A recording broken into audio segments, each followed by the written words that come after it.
Осмоналиев Каныбек Осмоналиевич. Экинчи маселе жасалма интеллект жана мамлекеттик тил баяндамачы Улутсофт компаниясынын жетекчиси Окенов Мирбек Турдубекович. Үчүнчү маселе Кыргыз тест маселелери баяндамачы Кыргыз тест мамлекеттик мекемесинин жетекчиси Топоева Ставинская Батма Болоталиевна. Баяндамалар боюнча жарыш сөзгө чыгуучуларга 5 мүнөткө чейин убакыт берилет. Урматтуу жыйын катышуучулары, анда эмесе сөз Кыргыз Республикасынын президентине караштуу мамлекеттик тил жана тил саясаты боюнча улуттук комиссиянын төрагасы Осмоналиев Каныбек Осмоналиевичке берилет.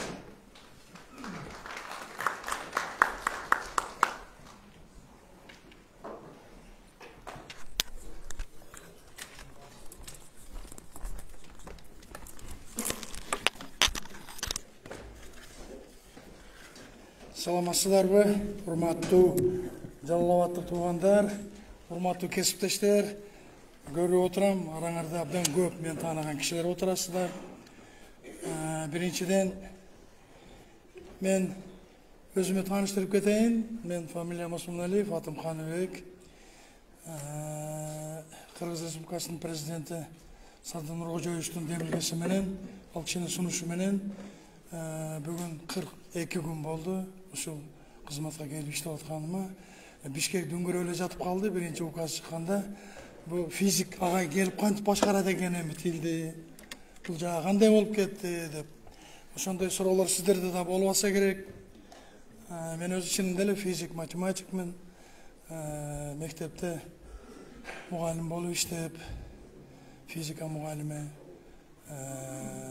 Андан кийин тагдыр ушундай болду. Саясатка аралаштык, илимге кириштик. Мен өзүм Ош мамлекеттик педагогикалык институтунун физика математика факультетин бүткөнмүн, физика адистиги боюнча. Аны ошол жерде агардык, көгөрдүк. Илимдин кандидаты болдук, илимдин доктору болдук. Өмүрдүн баардыгы жалаң ушу билим берүү, илим системасы менен байланыштуу болду. Мектеп программасы, жождордун программасы баардыгы көз алдыбыздан өттү. Жараткан буйруп, министрде болдук убагында, анан жогорку кеңештин депутаты болдук. Ошол эмелердин баарын эске алып, Садыр Нуркожоевич бүгүнкү күндөгү биздин мамлекеттик тилибиздин абдан чоң, бизде түштүктө айтып коет, галага түшүп, мелдешке түшүп аткандыгын мына ушу көмөкөчтө турган бир саясат жүргүзүү демилгеси болуп атат. Өзүңүздөр көрүп атасыздар, аламдаштыруу дейбиз, геосаясат дейбиз. Азыр кандай күчөп атат, кандай чоң жаңылыктар күнүгө болуп атат. Ошого шайкеш келген саясатты жүргүзө алабызбы мамлекеттик тил боюнча? Өзүбүздүн тилибиздин жагымдуулугун, тилибиздин өктөмдүүлүгүн, тилибиздин жалпы эле башка тилдерден кем калышпай ашып түшүп, мамлекеттик тил деген өзүнүн вазифасын, статусун аткарып кете алабы? Аны үчүн эмне кылышыбыз керек? Ошого саясий иштер. Былтыр 2021 жылы 28 июлда президент Садыр Нуркожоевич абдан бир маанилүү жарлыкка кол койгон экен. Ал жарлыкка ылайык биздин комиссия Кыргыз Республикасынын президентинин алдындагы президентине караштуу мамлекеттик тил жана тил саясаты жөнүндө улуттук тил саясаты улуттук комиссиясы деп аталган. Ошонун эле контекстинде ушул комиссиянын ордун, анын функциясын күчөтүү максатында комиссияга Кыргыз тест бирикмесин баш ийдирген экен, кошкон экен. Мына бул жерде генералдык директору турат, Батма Болоталиевна отурат. Андан кийин Кыргыз энциклопедиясын кошуп берди бизге, бериптер, мен анда башка жумуш иштелем. Андан кийин терминкомду, терминология комиссиясын кыргыз тили боюнча, анан окуу борбору. Ошентип өзүнчө бир мындай бир ийкемдүү, салабаттуу эле мамлекеттик ишканага айланды биздин улуттук комиссия. Президенттин өзүнө түздөн түз көз каранды болот. Биз бир топ иштерди баштап атабыз. Мен туурасын айтсам улантып атабыз. Мурдагы жасалган бир топ жакшы иштерди. Ошолорду түздөн түз бардық областардың активі менен түздөн түз байланышып, сіздердің астыңызда да керек болса отчет кармап, ошол иште бир бүт республикага жайылтып келели деп, мына биринчи сіздерден баштап отурабыз. Жалал Абад областынан, Жалал Абад мэриясынан, анан бир топ райондорго чыгабыз. Эртеге Ош областында болот, андан Баткенге барабыз, андан Нарын, Талас, анан бардыгын бириктирип, албетте жыйынтык чыгаруу вазифасы турат алдыбызда. Урматтуу кесиптештер, урматтуу мамлекеттик тилдин күйөрмандары, ташып жүрүүчүлөрү деп айтсам болот. Биз стандарттуу доклад даярдаганбыз. Мен ошону окуп берейин сиздерге. Андан кийин 2 презентация болот. 2 презентация. Менимче менин докладым презентациясы да даяр болсо керек, Көрүнөбү тетигин эме баарыңыздарга? Мындан чоң эме мүмкүнчүлүк жок экен эме. Так, биринчи слайдыны көрсөтүп кое берсеңер, биринчи слайдыны. Biraz эмерээк болот экен. Кечирим сурайбыз. Так, электрондук варианты бардыгы биздин Жалал Абад облусу боюнча атайын кызматкерибиз бар. Ошондон алсаңыздар болот. Биздин өзүбүздүн интернет баракчабыз бар. Урматтуу бүгүнкү жыйындын катышуучулары, жалпыңыздарга жалындуу салам айтуу менен эгемен өлкөбүздүн тарыхындагы эң маанилүү окуялардын сабында турган мамлекеттик тилибиздин учурдагы абалы жана анын келечегине кеп салалы деген ниет менен келгенибизди жана бул иш-чара өз максаттарына жетерин ишеним арттыргым келет.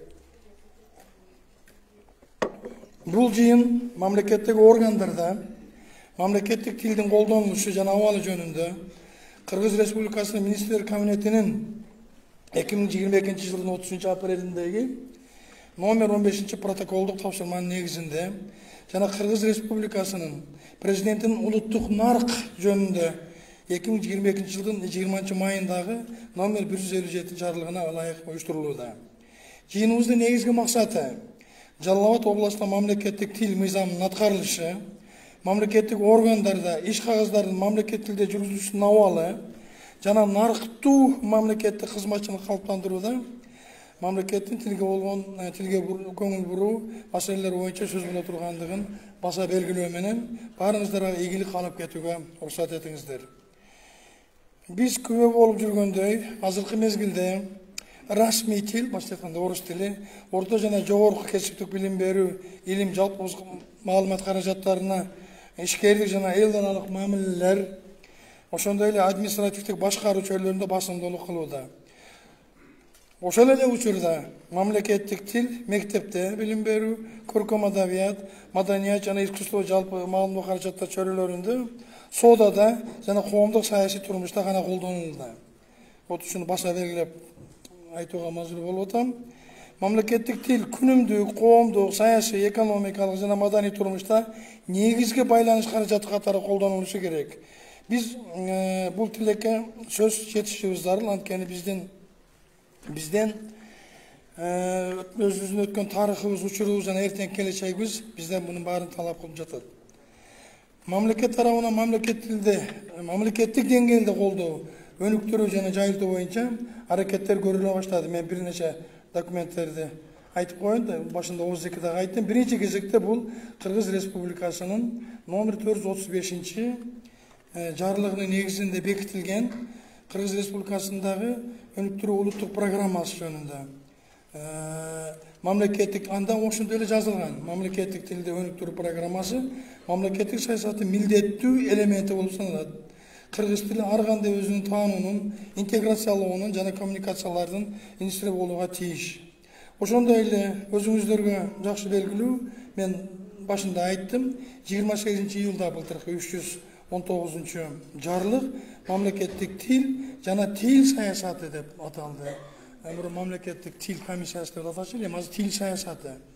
Анткени сиз жакшы билесиздер, биз конституцияны кабыл алганбыз. Мен ушу конституциялык кеңештин мүчөсү катары эсимде турат. 13-чү берене конституциябызда мамлекеттик тил катары кыргыз тили болуп саналат. Анан ошол жерде эле өзүнчө пункт бар. Ошол мамлекеттик тилибиз конституциялык статуска ээ болгон мыйзам менен бекитилет, мыйзам менен иш алып барылат деп жазылып турат.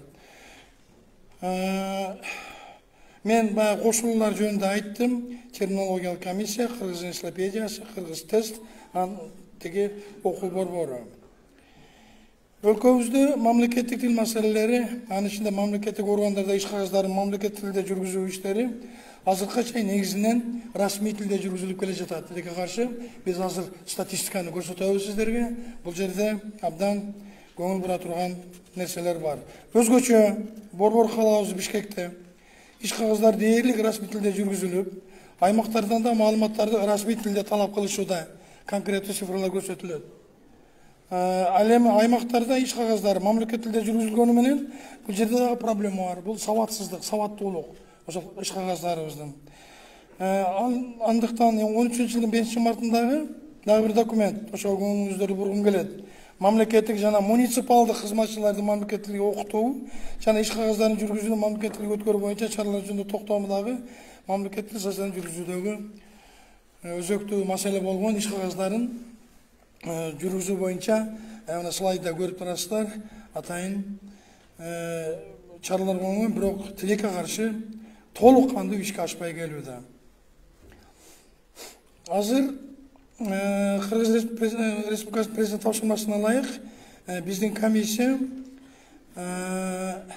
президенттин администрациясынын, Кыргыз Республикасынын министр кабинетинин, Кыргыз Республикасынын жогорку кеңешинин аппаратын, андан сырткары 8 мекеме, негизинен төмөнкү министрликтер булар: Тышкы иштер министрлиги, Билим берүү жана илим министрлиги, Маданият министрлиги, Саламаттык сактоо министрлиги, Экономика министрлиги, Финансы, анан кийин Бишкек шаар мэриясы, Бишкек шаардык кеңеши, андан сырткары 10 жогорку окуу жайда улуттук университет, агрардык университет, Медакадемия, ЖАМУ сиздердин университет, Ысык көл мамлекеттик университети, Ош мамлекеттик университети жана 3 областта Ош, Жалал Абад, Ысык көл аймактарында иш кагаздары мамлекеттик тилде жүргүзүүсүнүн абалына мониторинг жүргүзүлдү.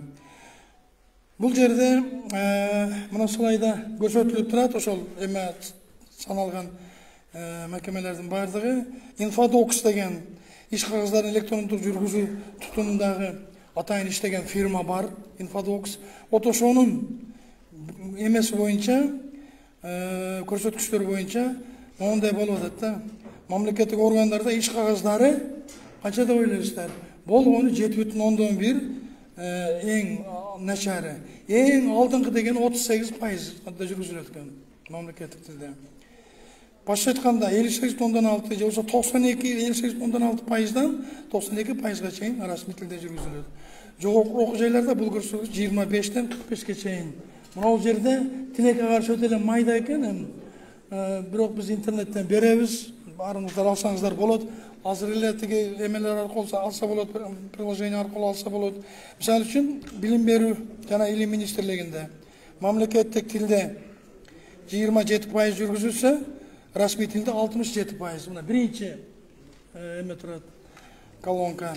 Бул жерде бул көрсөткүч начар өтө эле экономика жана коммерция министрлиги, финансы министрлиги, тышкы иштер министрлиги, Бишкек шаардык кеңеши ушундай көрүнүштөр бар.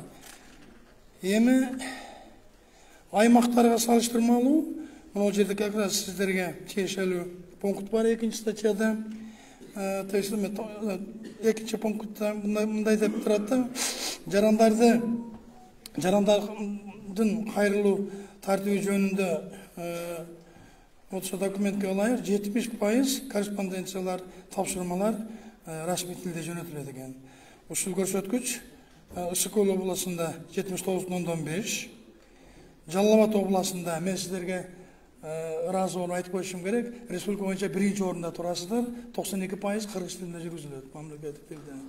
Бул абдан жакшы. Мен бул көрсөткүчтү өткөндө президенттин өзүнө дагы айттым, абдан ыраазы болуп калды. Тилекке каршы Ош областында 73, Ош мэриясында 72. Бун дагы кандай объективдүү, субъективдүү себептери бар, ал боюнча дагы изилдөөлөр жүргүзүп атабыз. Эми сиздердин область боюнча иш кагаздарынын мамлекеттик тилде жүргүзүлүшүнө, алардын сабаттуулугуна жүргүзүлгөн мониторингдин да жыйынтыктары бар. Ошолорду айткым келип атат. Биздин комиссия аркылуу былтыркы президенттин жарлыгын эске алуу менен атайын жумуш топ түзүлгөн экен. 2001 жылдын ноябрынан 2022 жылдын февраль айына чейин сиздердин областта биринчиден ошо Жалал Абад областынын ыйгарым укук өкүлүнүн, Базар Коргон, Сузак райондук мамлекеттик администрациялардын, Жалал Абад шаардык мэриясынын, Жалал Абад шаардык кеңештин аппаратынын жана жогорку окуу жайлардын, орто окуу жайлардын жана башка мамлекеттик 20 мекеме ишкананын иш кагаздарынын мамлекеттик тилде жүргүзүлүшүнүн абалы, документтердин кыргыз тилинде грамматикалык нормалар туура келиши бүт каралыптыр. Мен толугу менен бул жерде токтолуп отурбайм. Бул статистикалык көрсөткүчтөр бар. Бир-эки гана жерге көңүл бургум келип атат. Мисалы үчүн, сиздердин облустуңуздардагы ыйгарым укуктуу өкүлчүлүктүн өзү көрсөткүчү абдан жакшы. 96% мамлекеттик тилде жүргүзүлүп атыптыр. Биз буга абдан ыраазыбыз. Расмий тилде 4%. Жалал Абад шаарынын мэриясы бул көрсөткүч 90%. Шаардык кеңеш 90%, Базар Коргон райондук билим берүү бөлүмү 90%, ошондой эле Сузак райондук билим берүү бөлүмү да 90%. Базар Коргон социалдык фонд башкармалыгын текшеришкен экен, 85% көрсөтүптүр. Сузак райондук социалдык фонд башкармалыгы 80%. Мамлекеттик салык кызматынын Базар Коргон району боюнча башкармалыгы 90%. Вот ушундай 80-90%дан ылдый 85%дан жогору көрсөткүчтөр бар.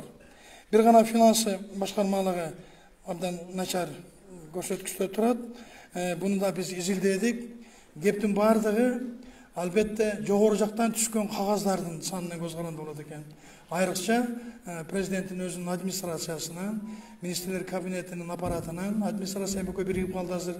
Жогорку кеңештин аппаратына түшкөн кагаздардын 70-80% тилекке каршы орус тилинде келип түшүп атат.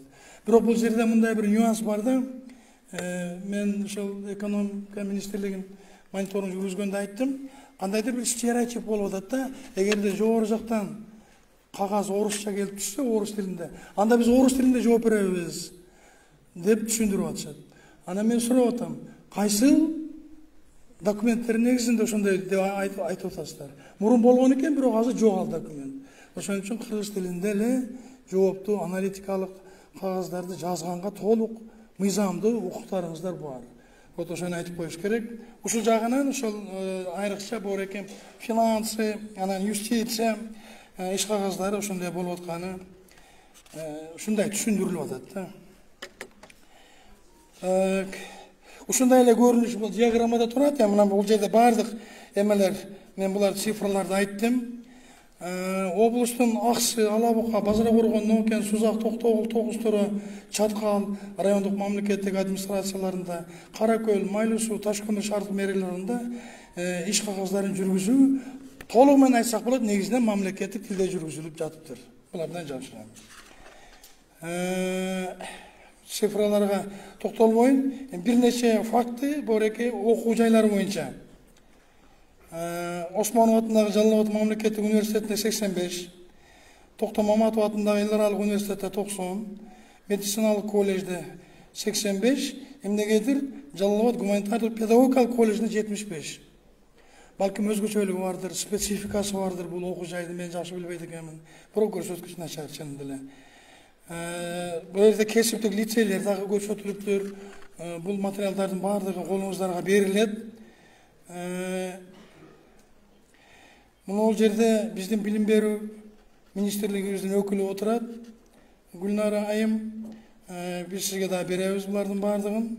Менимче көңүл буруу керек го, авангардта болуш керек. Айрыкча биздин Осмонов атындагы Жалал Абад медициналык мамлекеттик университети баштаган баардык университеттери. Сиздердеги билим берүү жөнүндө мыйзамыңыздардын 6-беренеси бар. Ошондо окуктуунун тили кыргыз тилинде, мамлекет тилинде жүргүзүлүш керек деп турат. Тилекке каршы Бишкектин көп университеттеринде бүгүнгү чейин эле аралаш окутуп келе жатышат. Мен өзүм физика боюнча министр болуп жүргөндө деле лекция окучу элем. Тиги Улуттук университетте азыр деле мындай байкап көрүп башыман өтүп эле жүрөт да. Кээ бирибиз орусча окуйбуз, мисалы үчүн жалпы физиканы, кээ бирибиз кыргыз тилинде окуйбуз. Айылдан барган балдарга абдан кыйын болуп атат. Буларды унификация кылынган типтүү программалары бар. Күн арайын туурабы? Бирок ошону биз өзүбүз тоготпой атабыз да. Айрыкча же жалкоолук кылабызбы, же дагы эле баш стереотиптен кете албай жатабызбы. Бирок ушул боюнча Ош университети менен Жалал Абад университетинде эч кандай биздин дооматыбыз жок. Бирок дагы күчөтүү керек. Башка маселе эми анын сабаттуулугун, анын ушундай бир жагымдуулугун күчөтүү маселеси. Ошого карап биздин комиссия атайын эмнеге көңүл бургум келет. Могул мектептердеги окутуу тили боюнча жалпы 429 мектептин бардыгына мониторинг жүргүзүлгөн. Мониторинг жүргүзүлгөн, анын материалдары билим берүү министрлигине кетиптир. Менимче жыйынтык чыгарып, анын дагы алга жылууга болгондо да сапатын жогору көтөрүүгө толук материалдарыңыздар бар. Биз дагы кошумча жөнөтүп турабыз, өзүбүздүн ресурсту толугу менен бул жака жумшайбыз. Биздин экинчи маселе, урматтуу мекендештер, бул президенттин кече жакында эле чыккан жарлыгына ылайык улуттук нарк жөнүндө, нарктуулук жөнүндө азыр абдан чоң иштер аткарылып атат. Ошол жарлыктын өзүндө эле мамлекеттик катчыга болгон катуу тапшырма бар. Ал тапшырма 4 бөлүктөн турат, бөлүкчөлөрдөн. Ошонун биринде мамлекеттик кызматкердин нарктуулугу, мамлекеттик тилди билүү боюнча. Эми нарктуулук деген бул абдан чоң түшүнүк. Аны мына жарыш сөзгө чыкканда өзүңүздөр да айтасыздар. Мен ошол боюнча биздин улуттук комиссиянын ошол позициясын айтып коем. Буквально бир 2-3 мүнөт. Нарк деген бул эмне? Бул эми ар улутка, ар бир жаран билүүсү тийиш болгон ар намыс, ардактуу парыз жана өз улуттун өзгөчөлүктөрүн, анын бүтүндүгүн, иденттүүлүгүн билгизип, ал эрежелерди билүү жана аны сүйлөө мүнөзүн берет.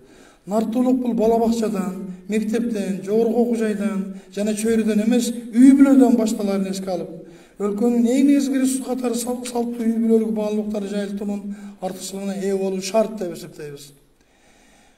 Мында коомдун нарктуу өкүлүн жана нарктуу мамлекеттик кызматчыны калыптандырууда мамлекеттик тилге жана тарыхый баалуулуктарга өзгөчө көңүл буруу дагы башкы орунда турат. Андыктан, урматтуу мекендештер, улуттук нарктуулукту жайылтууда эң алдын эне тилибиздин орду жана ролу чоң экендигин ар бирибиз аңдап билгенибиз абзел. Учурда Кыргызстанда жашаган ар бир атуулда мен кыргызстандыкмын, ошону мен сыймыктанам. Кыргызстанды, мекенди, тилди көздүн карагандай сактоого, аны урпактарга гүлдөп өнүккөн деңгээлде өткөрүп берүүгө милдеттүүмүн деген пикирибиз ар бирибизде болушу керек. Кайсы улуттан экендигине карабастан баардык жарандар Кыргыз Республикасынын жалпы түндүгүнүн астында биригиши керек эле. Мына ушул негизги идеологиянын башкы милдети деп түшүнөбүз. Ал эми идеологиянын негизги компоненти турган бул албетте тил маселеси.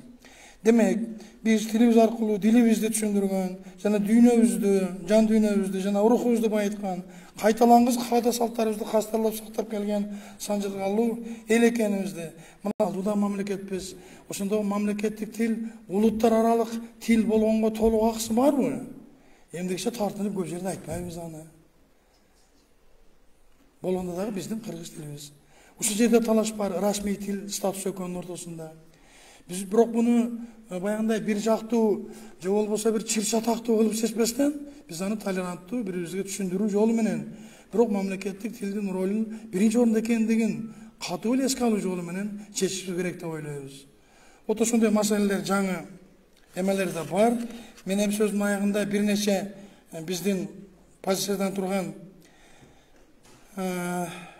сиздерге сунуштарды айтып коюп, анан докладымды бүтүрсөм дейм. Урматтуу Залкар атабыз Түгөлбай Сыдыкбеков айткан, тилдин ээси эл. Дайыма айтчу ушу сөзүн. Тилдин ээси эл. Эл бизде конституция боюнча бийликтин жападан жалгыз булагы. Тилибиздин коммуникативдик касиетин канчалык көтөрө билсек, ошончо биздин кадыр баркыбыз, өзүбүздүн баалуулугубуз дагы өсө турганын унутпасак.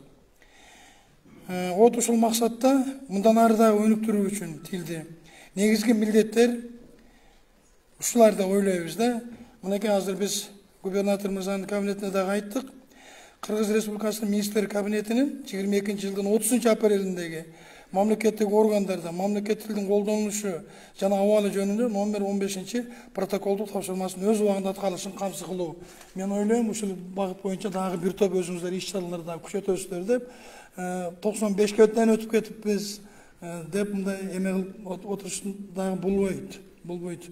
Аны айтышыбыз керек. Негизинен биздин жаштар көрүп атабыз кандай болуп атат. Жаштар жөнөкөй анимациялык фильмдерди тартуудан баштап жогорку сапаттуу философиялык сугарылган ойлорубуздун баардыгын мамлекеттик тилде жасоо биз үчүн азыр чынында номер 1 маселе болуп турат.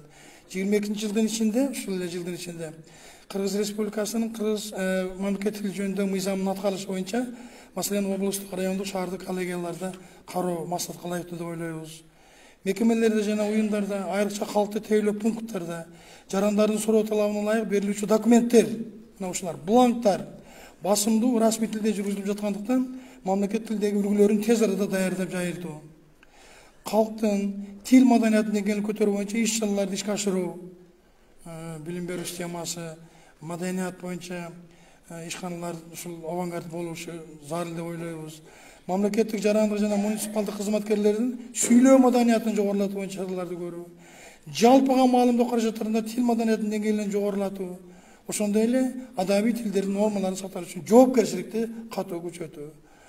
Мамлекеттик тилди жалпы адамзаттык жана улуттук баалуу катары аздектөөгө, тарбиялоону, мамлекеттик тилдин улуттар аралык карым-катнашын тил катары бириктирүүчү ролун пропагандалоону дагы бир жолу баса берилип айтам. Мамлекеттик тилдин улуттар аралык карым-катнаштын тили катары абдан катуу коюп атабыз ушуну. Кыргыз тилин сактап, жашоо турмушуна кеңири жана терең киргизүүдө балдарыбызга кыргыз адабиятын, кыргыз маданиятын, кыргыздын нарк населин жеткирүүдө ар бир ата эненин жоопкерчилигин көтөрүү менен үй бүлөдө тил маданиятын кайра калыбына келтирүү. Элдин көкүрөгүнө уйган улуттук наркулукту кайра калыбына келтирүү зарылчылыгын, анын өнүгүүсүнүн өз мыйзам ченемдери, аларды өнүктүрүү,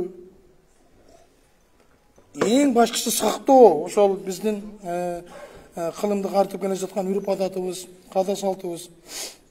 Ата бабаларыбыз бизге эң баалуу эки нерсени калтырган. Биринчиси бул ата мекенибиз, Кыргызстаныбыз, экинчиси эне тилибиз.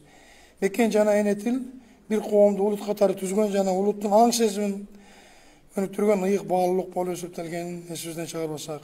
Мекенибизди коргоо жана тилибизди өнүктүрүү азыркы кааламдаш заманында сактап калуу биздин азыркы муундун милдети.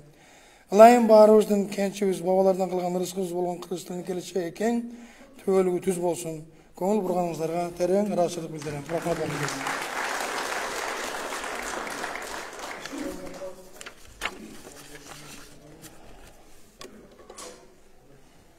Суроо жооптор болсо, отуруп эле жерден эме кылса болот.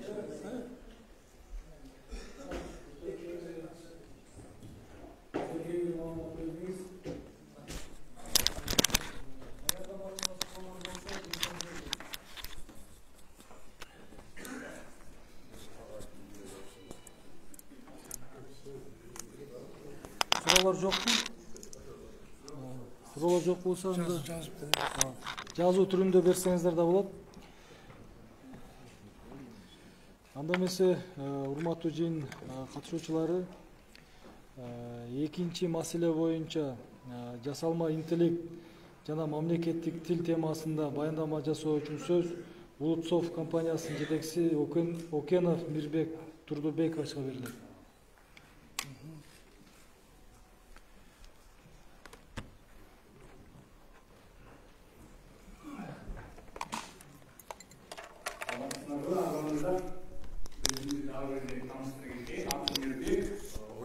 Улутсофт компаниясынын жетекчиси болом. Компаниябыз азыркы учурда Бишкекте көбүнчө мамлекеттик мекемелер менен ушу санариптештирүү иштеринде иштеп келатабыз. Мамлекеттик тил комиссиясы менен биргеликте болсо өзгөчө жасалма интеллект жана мамлекеттик тил кыргыз тилин заманыбыздын талабына жараша шайкеш алып келүү, заманыбыздын талабына жараштыруу максатында долбоорлорду жүргүзүп келебиз. Мына сиздерге бүгүн ошол долбоорлор тууралуу бир аз кыскача маалымат бере кетейин. А дегенде бул жактан флешканы suurup койгон окшойсуз, оң тарапта.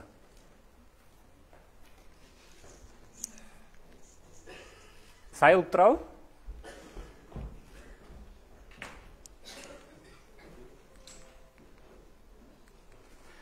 Кийинки слайдка өтө берсеңиз, мен өзүмө бул жакка кылып алдым элем.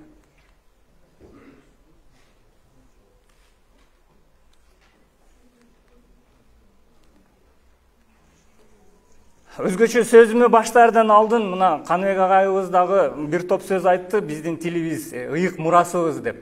Ыйык мурасыбызды даңазалаган бир сүрөттү көрүп турасыздар. Тилибиз канчалык эң байыркы тилдерден, албетте дүйнө жүзүндөгү мына аттын үстүндөгү жабдыктардын баардыгынын өзүнүн аталышы бар эле. Ошондой бир тилди ата бабаларыбыз бизге мурас кылып беришти. Бирок бир нерсени көңүлүңүздөрдү бургум келет да. Акыркы бир жылдын ичинде оозуңуздан басмайыл деген сөз чыктыбы? Нокто деген сөздү колдондуңузбу акыркы бир жылдын ичинде? Колдонгон жокпуз. Бул эмнени көрсөтөт? Биз тилибиз канчалык мурас, ыйык мурас өткөрүлүп берсе дагы замандын талабына жараша тилибизди өзгөртүп, замандын талабына жараша өнүктүрүп, колдонуу, күнүмдүк жашоодо колдонула турган тилге айландыруу максаты турат. Кийинки слайдка өтөрүп. Демек, кыргыз тилин замандын талабына жараша өнүктүрүшүбүз зарыл. Бул бардыгыбыздын ар бир жаран катары милдетибиз. Бирок ушул замандын жараша бир талаптары бар. Кийинки слайдка өтөлүп. Биздин заман эмне заман? Смарт заманы деп атабыз. Смарт доор. Жөнөкөй буюмдарыбыз акылдуу буюмдарга айланып келаткан мезгили. Мурда жөнөкөй сааттарынча элек, азыр акылдуу саат болуп калды.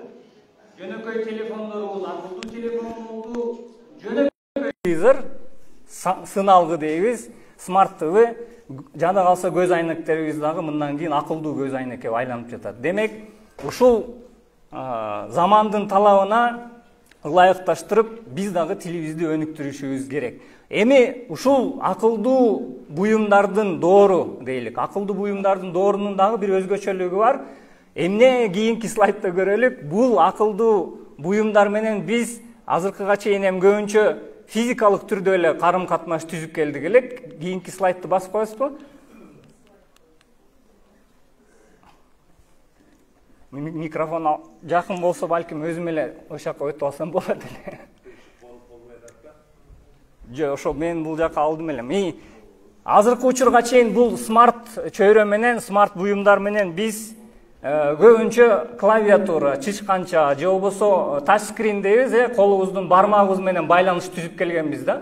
Башкача айтканда, биз өзүбүздүн буйртмабызды, мисалы, ошол эле сыналгынын астында отурсак, кийинки каналга өт дегенде бир буюм аркылуу ушул командабызды өткөрөт эле. Бирок ушул буюмдардын мындан кийинки өзгөчөлүгү эмне болот атат? Кийинки слайд, бул буюмдар менен мындан кийин сүйлөшүп, баарлашып өзүбүздүн буйртмабызды беребиз. Башкача айтканда, бул буюмдар бардыгы адамсымал акылдуу буюмдарга айлангандан кийин биздин сөзүбүздү, тилибизди түшүнө турган деңгээлге келип жатат. Кийинки канал деп телевизор менен сүйлөшүп калабыз, сыналгы менен. Үйүбүзгө киргенде жарыктыкты жөн эле сөз менен күйгүзөбүз. Азыркы учурда мындай технология бар, билесиздер, колубузда. Өзгөчө батыш мамлекетинде бул мисалды көп берип жүрөбүз. Батыш мамлекеттеринде айдоочусуз унаалар бар. Айдоочусу жок. Жөн эле ошол унаанын ичине отурасыз, анан өзүңүздүн буйртмаңызды бересиз. Ошондо мындай маселе көтөрүлүп атат да, эми ушул буюмдар менен биз кайсыл тилде баарлашабыз, кайсыл тилде өзүбүздүн мүнөзүбүздү, баалуулуктарыбызды өткөрүп беребиз. Кыргыз тилинде баарлашыбыз керек. Биз болсо ошол буюрса тил комиссиясына ушул сунушубузду алып келип, биздер, мен да өзүм чет мамлекетте билим алдым, ушул чет мамлекетте болуп аткан жаңылыктарды келгиле өзүбүздүн тилибизге дагы өткөрөлүк деп 4 баскычтан, 4 этаптан турган бир иш чараны өзгөчө жасалма интеллект аркылуу, анткени акыркы мезгилдерде компьютер технологияларында тренд өзөгүн түзгөн технология болуп турат жасалма интеллект. Жасалма интеллект негизинде 4 баскычтан турган, кийин кыргыз тилин толук түшүнгөн жана кыргыз тилинде сүйлөгөн бир интеллекттин үстүндө иштейлик деп ишибизди баштадык. Буюрса 2 этабын бүтүрдүк. Текстти үнгө айландыруу, үндү текстке айландыруу. Өзгөчө мисалы YouTube'да байкасаңыздар керек, башка тилдерде, англис тилинде, орус тилинде мисалы субтитрлерди кошуп койсо болот, өзү тааныйт сүйлөп аткан сөздөрдү. Буюрса ошол өзгөчөлүктөрдү да жакын арада биз кыргыз тилинде киргизелик деп атабыз. Анан тексттин семантикалык анализи, кийин тексттин синтези, бул эми жөнөкөй тил менен айтканда азыркы учурда жасалма интеллекттин оозу менен кулагын бүтүрдүк. Мээси калды. Эми 2 жыл ушул мээсинин үстүндө иштеп, 2023-жылы буюрса биринчи продуктубузду калктын колдонуусуна тартуулайлык деген максат койдук. Кийинки слайдка өтсөк болот. Бул жакта толугу менен мен айта кеткендей жасалма интеллект машинанын үйрөнүүсү принцибинде. Машинное обучение дейбиз орусчасында. Жөнөкөй тил менен биз компьютерге кадимкидей балага тил үйрөткөндө тилди үйрөтүп атабыз. Бирок өзгөчөлүгү эмнеде? Бала тилди 5 жылда, 7 жылда, 10 жылда үйрөнгөн болсо, компьютер менен жабдыктар менен муну 1 жумада, 1 айда ишке ашырганга мүмкүнчүлүк болуп атат. Андан дагы ашыгыраагы жасалма интеллект жөн өзүнүн ордунда турбай, тилибизди өнүктүрүп, бизге дагы өзүнүн сунуштарын бере турчу деңгээлге келет. Кийинки слайдка өтөлүк. Эми ушулардын ушул продукттардын айланасында өзгөчө мамлекеттик мекемеде иштеген кызматкерлер билебиз, эң эле көйгөйлүү темалар бул документ. Анткени көбүнчө документ бер иштери менен алексиз. Эми бул жасалма интеллект кандай пайда алып келиши мүмкүн сиздерге? Күнүмдүк оокатыңызды, күнүмдүк иштериңиздерди жеңилдетүү жаатында. Бир үн менен текст жаздырганга эми мүмкүнчүлүк болот. Азыркы учурда көбүн эсе өзүбүздүн текстибизди клавиатура аркылуу киргизебиз. Эми мүмкүнчүлүк кыргыз тилинде өзгөчө үн менен текст жаздырганга мүмкүнчүлүк болот. Бул эми ишиңизди ылдамдатат деп ишенем. Андан тышкары документтеги каталарды оңдогонго мүмкүнчүлүк болот. Азыркы учурда Microsoft Word программасында билесиздер, бар андай мүмкүнчүлүк. Каталуу текст болуп калганда астын кызыл менен чийип коет го. Каталуу болуп атат деп. Эми жасалма интеллект комплекстүү кээде Microsoft Word'тун кээ бир каталарды текшербей калган мүмкүнчүлүгү бар. Ошондой учурлар кездешет. Жасалма интеллектте болсо комплекстүү каталарды дагы, мазмундуу каталарды дагы текшерип, оңдоп кеткенге мүмкүнчүлүгү болот.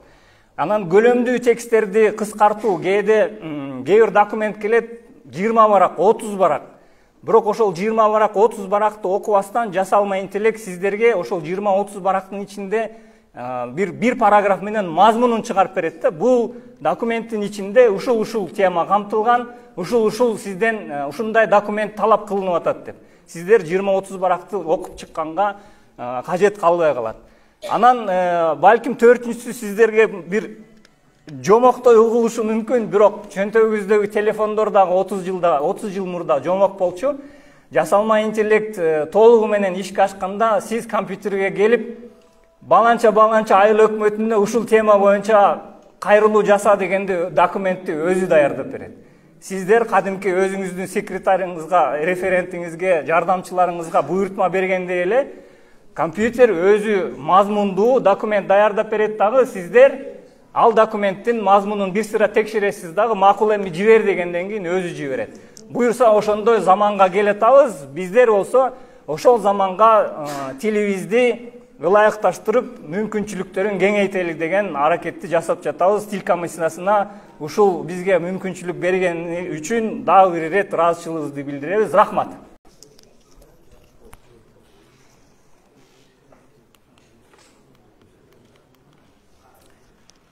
Мүмкүн эмес.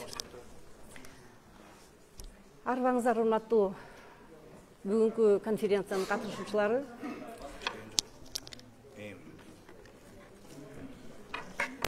Арбаңыздар, урматтуу бүгүнкү конференциянын катышуучулары. Бүгүн сиздерди ушундай көрүп, сиздердин астыңыздарга маалымат берүү үчүн чыгып атканыма өтө кубанычтамын. Мына убакыт учкан куш дейт. Бүгүн ушул 22-жылы Кыргыз Тес мамлекеттик мекемеси да жок эле. 12 жылы. Жана улуттук система да жок эле. Ошо 10 жыл мурда А тамгасынан системаны кура баштаган элек, ошондо мен башында өзүм турган элем. Бүгүн бул система ушундай көрүнүктүү системага айланып, өзүңүздөр билгендей, өлкөбүздүн бардык булуң бурчтарында мамлекеттик тил боюнча тестибиз абдан ийгиликтүү жүрүп атат. Ошол тесттин калыптанышына, ушул системанын түзүлүшүнө урматтуу мекендештерим, урматтуу кыргыз эли, сиздерге чоң рахмат. Анткени ошол убакта эң эле көп мындай түшүнбөстүктөр, каалабастыктар болгон эле. Бирок деген элибиздин 70% мени колдоп, эжеке муну таштабаңыз. Ушул система бизге керек, ушуну өркүндөтүшүбүз керек. Тилдин өнүгүүсү үчүн ушундай муктаждык керек, муктаждыкты, зарылчылыкты жарата турган ушул система экен, эжеке таштабаңыз деген адамдардын ушундай шары менен, тилеги менен ушул нерсе иштелип чыкты. Ал эми бүгүн болсо ишке кирип отурат.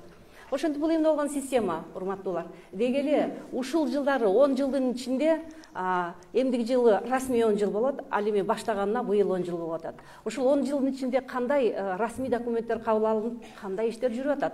Эң биринчисинен баштасак, бул 14 жылы система бысмылда деп ишке кирген эле.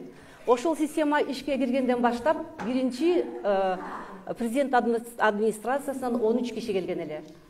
Андан кийинки жылы 15 жылы бул мамлекеттик жана муниципалдык кызматчылардын арасына киргизилип, биринчи министрликтер келип 298 адам 15 жыл катышып кетти. Ал эми 16 жылы болсо биз мектеп бүтүрүүчүлөрүн тааныштыра баштадык. Андан кийин 17 жылдан баштап бул массалык нерсе башталды. Атап айтсак, 17 жылы Кыргызстандын тарыхында биринчи жолу президенттикке талапкерлер расмий бизден тесттен өтүштү. Бул чоң жетишкендик болду. Жана ушул көрүнүш жалпы тестти жалпы массалык түрдө өткөрүүгө түрткү берди. Анткени буга чейин ынанбай, ошого ишенбей, кантип эле биз ошо тест тапшырып калат элек дегендей ой келсе, ал эми президенттикке талапкерлер тесттен өткөндөн кийин бул кадимки эле көрүнүшкө айланды. Ошентип 2018 жылдан баштап Кыргыз Республикасынын өкмөтүнүн 2017 жылдын 21 ноябрындагы 657 токтомуна ылайык мына сиздер бүгүнкү күнгө чейин тест тапшырып атасыздар. Эми ошол 18 жылы сиздер биринчи жолу келгенде албетте маселелер көп эле. Көп адамдар ошол ноутбукту, компьютерди кантип колдонууну билбей, кайсы жагынан эмне кыларын билбей, ошентип түйшөлүп келсе, бүгүнкү күнү ар бир мамлекеттик кызматкер баары бир мен компьютерди өздөштүрүшүм керек экен, баары бир менин ишиме керек экен, мен заманбап ушундай ийкемдүү болушум керек экен деген ойдо болуп, күндөн күнгө өзүнүн ушундай көндүмдөрүн жогорулатып жатат. Бул дагы абдан жакшы. Ошентип, мына 2018 жыл массалык түрдө мамлекеттик жана муниципалдык кызматкерлердин арасында тест уланды. Ал эми 2019 жылдан баштап ошол эле Кыргыз Республикасынын өкмөтүнүн 279 токтомунун негизинде мектеп бүтүрүүчүлөрү тест тапшыра баштады. Бул ошол мектеп бүтүрүүчүлөрдүн арасында жүргүзүлгөн тест чындыгында ошол өзүнүн талабына жеттиби, ошону көрсөтө алдыбы, бул башка маселе. Анткени ошол токтомдо мындай деп жазылып жүрөт: эгерде ЖРТ, жалпы республикалык тесттин негизинде эки адамдын жыйынтыгы бирдей болуп калса, кимисинде кыргыз тесттин сертификаты болсо, ошого артыкчылык берилет деп жүрөт. Муну биз бүгүнкү күндө Каныбек Осмонович министрликтен сурашыбыз керек. Анткени ар бир аткарылган ошондой берилген токтом чыккан нерселердин баары тең иш жүзүндө ишке ашыш керек. Ошондо гана биздин окуучуларыбыздын да бизге болгон ишенимин актайбыз дагы, бул нерсе иштеш керек болот. Ал эми бул 2018 жылдан баштап, андан кийин 20 жылы мына өзүңүздөр билгендей, жергиликтүү өз алдынча башкаруу органдарынын арасына тест кире баштады. Бул дагы жакшы нерсе. Ошентип жүрө отуруп, бүгүнкү күндө азыр айткандан тышкары, ошондой эле окумуштуулук даражаларын берүү боюнча дагы ушул жылдын номер 12 президенттин жарлыгы менен бекитилген ушундай бир жаңы максат, ушундай бир жолго коюлуп атат. Андан тышкары Кыргыз Республикасынын жарандыгын берүү маселелерин кароо боюнча дагы мыйзам аткарылып, ал жакта дагы кыргыз тест сөзсүз чоң рол ойноодо. Эми ушул маселелерди дагы мындай жалпысынан айта кете турган болсок, албетте айрым ушундай токтомдор чыгат, ага тактоо киргизиш керек болот. Мына бүгүн биздин төрагабыздын ушул ишке келип атканына 41 күн болгон экен. Ошол бысмыла деген биринчи декадасында ошол жарандыкты берүү боюнча маселелерди карап чыгып, ошол жобого толуктоо киргизилди. Бул эң эле чоң иштин бири болду. Анткени ошо жарандыкты ала турган адамдар бизге келип эле жөн эшигибизди тарс этип тээп кирбей, биздин республикабызды, тилибизди сыйлаш керек. Андыктан ал жака дагы ушундай өзүнчө тартипти бекем орнотпосо, алардан кандай деңгээлде сурашыбыз керек, эмнени билиш керек. Ошол жарандыкты алуу маселеси да бул жөнөкөй маселеден эмес дегенин үстүнөн иштеп чыгып, мына биринчи сунуш берилип, ал азыр атайын комиссияда каралууда. Бул дагы чоң нерсе. Ошондой эле агайыбыздын 2 декадасында дагы бир чоң ушундай мерчемдүү иш жасалды. Атап айтсак, бул окумуштуулук даражаларды кароо маселеси. Мында дагы бир гана кыргызстандыктар эмес, кошуна өлкөлөрдөн дагы ушул жактан аспирантурада окуп, ушул жактан ушундай илимий даражаларга ээ болуп жаткан адамдар дагы албетте биздин тилибизди билиш керек. Аларга дагы ушундай талап коюшлук керек. Ал нерсе да каралып чыгып, ал дагы атайын президенттик комиссияга, президент аппаратында комиссияга сунушка берилди. Ошондой эле мына бүгүнкү күндө күндөн күнгө эмгек мигранттары толуп атат. Мына Кытай дагы бар, башкасы да бар. Эмне үчүн алар дагы жөн эле кирип келип эле отуруп, аны билбей, буну билбей иштей бериши керек. Ушул нерсени дагы мындай бир тартипке салуу маселеси турат. Кудай буйрса, ал нерсени дагы бирге карайбыз деп бүгүнкү күндө ушундай бир чоң нерселердин баарын тең иреттештирип жатабыз. Ал дагы бир күнү өзүнүн жемишин берет. Ошондой эле мына жергиликтүү өз алдынча башкаруу органдарына келген талапкерлер дагы учурунда тигиндей эле, мындай эле, бул жери ушундай болбой калып атат, тигиндей мындай деген чоң маселелерди көтөрүп атат. Деги эле жалпы мамлекеттик тилди билүү деңгээлин аныктоо боюнча ар бир Кыргызстандын жараны кайсы гана чөйрөдө, кайсы гана тармакта болбосун, ар биринин өзүнүн орду болот. Ошентип корону шыпырып аткан адамдан президентке чейин ар бирине бекитилген деңгээл болот. Жана бул мамлекеттик тил бизге эле, мамлекеттик кызматкерлерге эмес, же болбосо президенттикке талапкер болуп, же болбосо айыл өкмөттөрүндө, же болбосо башка бир органдарга кирүү үчүн гана бир керектүү болуп жаткан зарылчылык эмес, жалпы көрүнүш болуш керек. Ошондуктан, урматтуу туугандар, ушул мамлекеттик тилибизди өнүктүрүүгө ар бирибиз өзүбүздүн салымыбызды кошсок, үйдөн баштасак, үйдөн эч кандай диалектини колдонбой, бир гана адабий тилде сүйлөөгө аракеттенсек, дал ошондо жалпы жемиш келип чыгат. Чындыгында биздин мамлекеттик тилибиз башка улуттун өкүлдөрүнө кереги жок. Анын өнүгүүсү, анын ушундай бир жакшынакай макамга ээ болуп турукташып калышы бизге керек. Андыктан күндөн күнгө туура сүйлөп, балдарыбызды туура жолго коюп, ал эми тил болсо биздин дилибизди чагылдырган гана бир гана курал. Андыктан албетте тилибизди чагылдыргандан кийин ошол дилибиз таза болуп, ошол биздин тилибиз ар убакта жакшылыктын, жакшы тилектин, жакшынакай сөздүн, бири-бирибизге болгон каалоо тилектин жана кызматташуунун тили болсо абдан жакшы болот эле. Ал эми кыргыз тил системасынын ишин ар бириңиздер билесиздер. Бүгүнкү күндө ар бир үй бүлөгө биздин кыргыз тил системабыз кирип атат. Жана кыргыз тилин кандай иштеп атканын сиздер өзүңүздөр баамдап, атургай биздин сайтыбызда тикелей көрүп дагы баамдап, туура эмес жер болсо айтса экен деп атабыз. Бүгүнкү күндө 4 чоң сунуш пикирлер деген китеп болду биздечи. Толуп бүттү. Ошонун ар бирин карап отуруп, кадимкидей жаркын жазылат, кадимкидей кубанасың. Ушунча жыл жөн эле жүрбөптүрбүз, чындыгында элибизге ушундай кызмат кылыптырбыз деп кубанып калабыз. Ошол сунуш пикирлерди эрикпей бизге келгенде кетип атып, жазып кетип аткан адамдарга да чоң ыраазычылык билдиребиз. Анткени жакшы сөз бул жарым ырыс дейт. Ал эми ар бир нерсе убагында бааланып турса, ал ошол тармактагы адамдарды андан да жакшы иштеге милдеттендирет жана шыктандырат. Ошентип биздин кыргыз тил системабыз менен эгерде кимдир бирөө бүгүнкү күндө тааныш эмес болсо, анда барактай берсеңиз, барактай берсеңиз мына ал жерде комплекстүү тилди билүү деңгээлин толугу менен төрт көндүмдүү жаза билүү, сүйлөй билүү, угуп түшүнө билүү, окуп түшүнө билүү, ошондой эле лексикалык жана грамматикалык нормаларды иш жүзүндө колдоно билүү деңгээлдери текшерилет. Эми бул өткөн жылы республикабыздын эгемендүүлүгүнүн 30 жылдыгына карата биз жаңы программаны киргиздик.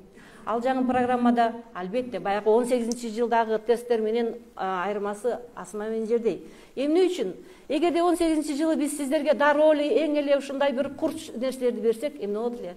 Алыс деле 3 саат бою тест тапшырат экенбиз деп түйшөлүп ушундай бир убайым болуп келген адамдарга андай берсек, эң эле мындай терс кабыл алынмактагы, анан кийин алдагы ушундай биздин жалпы биздин оюбузга, ниетибизге жана ошондой эле эң негизгиси биздин элибиз да байлыгыбыз, ошо элибиздин кичине капа болушуна алып келмек да. Андыктан ал убакта тестти кичине оңоюраак бергенбиз. Ал эми азыр система өзүнүн күчүнө кирип, эми бүгүнкү күндөн баштап мына бул техниканы колдонуусу өздөштүрүлүп калгандан кийин эми ушундай бир чыныгы тесттерди берип атабыз. Эми ал убакта кичине оңойлотуруп берген болчу, анткени ал жакта маселе, чоң маселе ошо техниканы колдонууда болчу.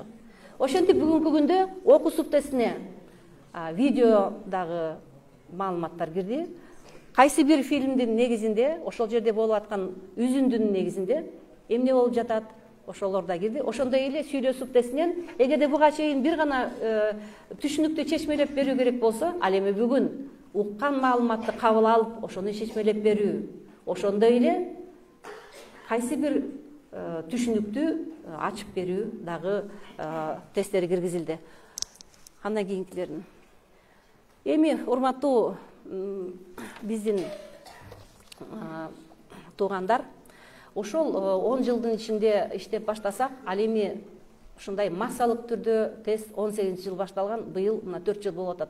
Ошо 4 жылдын ичинде бизге 54 000 адам расмий тесттен өтүп, анын ичинен албетте тапшырганы бар, тапшырып бүтө электери бар, айтор ушундай биздин тестибизге катышып сертификат алгандары жана алайын деп жаткандары 54 000 болду. Эми 19 жылы ошентип 18 жыл, 19 жылы бардык аймактарды кыдырып чыктык. Ал эми 20 жылы пандемиядан улам келе албай калдык да. Ошондо биз 19 жылы онлайн тестин киргизген элек. Биринчи ошол онлайн тести тиги Санкт-Петербургда барып ошол БАМДОдон өтүп келген эле. 20 жылы биринчи жолу биз аймактарда жүргүзө баштадык. Эгерде балким ушул жерде отургандарда болсо керек, ошол убакта биздин тесттен онлайн өткөндөр бар болсо, алар жакшы билишет. Ал эми бүгүнкү күндө эмне үчүн ал тестти биз толук кандуу ушундай жүргүзө албай атабыз? Эмне үчүн баарыңыздар эле агылып тетиги Бишкекке барып, же болбосо ушул жерге бир ай келгенде ошону күтүп атасыздар? Анткени биз өзүбүздүн аң сезимибиз ошол онлайн тартибинде иштөө бүгүн жетише. Энди ушуну азыр деген эптеп эле ушундай жыйынтык алууну ойлойт экенбиз дагы. Анан бир туура эмес кадамдарды жасайт экенбиз. Ушундан алыс болсок, анткени бул биздин өзүбүздүн тилибиз. Биздин тилибизди эне тил катары колдонгон адам ар убакта ал тестти 5ке тапшырат. Эч маселе жок тестте. Бир гана тилди билүү керек. Ошондуктан урматтуулар, мага берилген убакыт дагы такыр эле өтүп кетти окшойт. Бул чоң системаны 7 мүнөттө ушундай батыруу өтө кыйын болуп атат. Ал эми сиздер азыр экранда көрүп аткандай тест системасын түзүү бул жөн эле А, Б, В же болбосо 4 жооптун ичинен бирди тандап коюу эмес. Эң негизи бул ошого нормативдик, укуктук ченемдик, методикалык нерселердин баарын иштеп чыгуу. Өйдүнкүгө жанакы китептерди көрсөтсөңүз кайра. Ошол тестти киргизүү үчүн биз биринчиден лексикалык минимумду иштеп чыктык. Грамматикалык минимумду. Муну эгерде ушул арада ушул жерде сабак берип, мугалимдик кесип менен мындай кесипти аркалаган адамдар болсолар жакшы түшүнөт. Эмне үчүн бүгүн мектептерибизде ушундай жетиштүү деңгээлде тилди билүү ишке ашырылбай келет? Андыктан анткени ошо тилди окутууда дагы биринчи лексикалык минимумга таянып, ошонун эң эле зарыл, жыш колдонулган лексиканы А1 деңгээлинде берип, ошентип ырааттуу иш жүргүзүш керек. Мына бүгүн биздин Улутсофттун өкүлү айтып кетпедиби? Мына ноктоо, басмайыл деген сөздөрдү сиздер качан колдонуңуздар деп. Качан колдондуңуздар? Ошол сыяктуу эле эгерде биринчи деңгээлде жаңы бысмылда деп окуп аткан балагабы же болбосо башка улуттун өкүлдөрүнө ушул сыяктуу биз эң эле сейрек колдонгон сөздөрдөн баштасак, албетте ал биринчиден кызыгуусу такыр эле өчөт, түшүнбөйт жана мындан аркы кадамдарда ушундай илең салаң болот. Андыктан бүтүн баары ырааттуу жүргүзүлүш керек. Бүгүнкү күндө ар бир деңгээлге талаптар, лексикалык, грамматикалык минимумдар, атүгүл жыштык сөздүгү иштелип чыгып, бир гана мамлекеттик тилден эмес, ошондой эле расмий тилден дагы бүтүн бардык жактан ошо иштер камтылып, 20-жылы биз тестти орус тилинде ачтык. Эми мындан ары окуучулардын арасында баштайбыз биринчиден расмий тилди да билүү деңгээлин текшерүүнү. Ошентип акырындан бул тестте кире баштайт. Эмне үчүн? Анткени биздин өсүп өнүгүүбүз үчүн сөзсүз расмий тилди да билишибиз керек. Биз албетте эне тилин мыкты билишибиз керек. Расмий тилин жок дегенде орто, жок дегенде жакшы билишибиз керек. Ошондо гана биздин өнүгүүбүзгө чоң жол ачылат. Ал эми өнүгүү демекчи, канча тил билсең ошончо дил билесиң дейт. Кыргызстан системасы бул Кыргызстанда бир гана мамлекеттик тилди билүү деңгээлин аныктоочу система эмес. Албетте, биринчи ошол мамлекеттик кыргыз тилинен баштадык. Бул аныс эле түшүнүктүү нерсе. Экинчи кадам менен расмий тилди баштадык. Жана бул уланмакчы. Ошондой эле англис тилин же болбосо эл аралык тилдерин дагы бирин жок дегенде билүү бүгүн мезгилдин талабы. Ошондуктан жаштарыбызды өзгөчө ушул нукта тарбиялап, канча көп тил билсе, ошончо келечеги кең болуп, ошончо жолго аларга мындай бир иштерге жол ачыларын унутпашыбыз керек. Бул нукта биз АЛТЕ деп коет, Ассоциация лингвистических тестеров Европы. Ошол Голландияда СИТА деген институт бар, бул педагогикалык изилдөөлөр институту. Ошол СИТАнын кызматкерлери менен тыгыз 17-жылдан бери мен иштешем. 20-жылы ал жака барып преаудит деп коет. Алдын алуу аудити, андан өтүп келдим. Ал жактан биздин системабызды жөн эле майда чүйдөсүнө чейин бүтүн баарын карап текшерип чыгышты. Жана бизге ушундай жакшы баа беришти. Корутунду беришти. Демек, сиздер эл аралык деңгээлге да чыксаңыздар болот. Ошондо сиздердин кыргызстандык жарандарыңыздар, балдарбы, жаштарбы, ким болобу, башка өлкөгө окуугабы же кандайдыр бир максат менен бара турган болсо, ушул кыргыз тест системасы боюнча эле ал тестти өтүп, сиздер билесиздер, эл аралык 6 тил бар. Ошо 6 тилдин кайсынысын болсо да бизден өтүп, ана ошол жакка биздин сертификат менен барышат дагы. Биздин сертификаттын бурчуна эл аралык деген мөөр коюлат. Албетте бул оңой иш эмес. Ошон үчүн биринчи преаудитти 20-жылы өтүп келдик дагы. Эми алдыда дагы бир 2-3 ушундай аудиттен өтүшүбүз керек, эл аралык аудиттен. Биз ага бүгүн даярбыз. Жана бардык жагынан ошол деңгээлге жетиш үчүн өзүбүздүн аракетибизди жумшайбыз.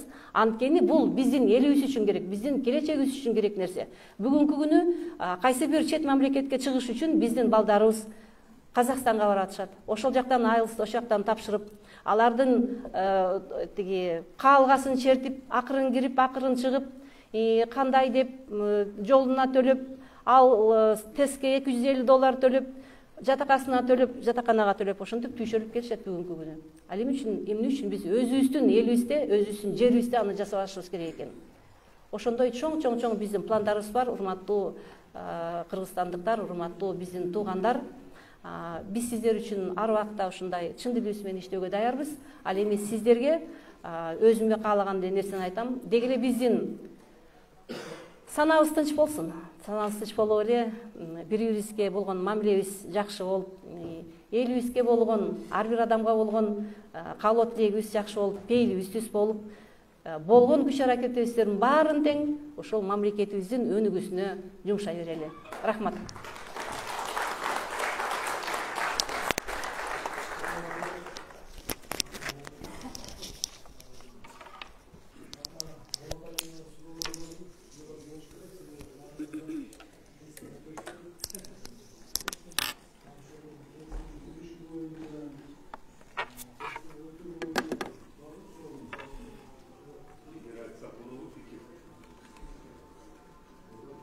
Айтыңыз суалы. Рахмат. Келіңіз.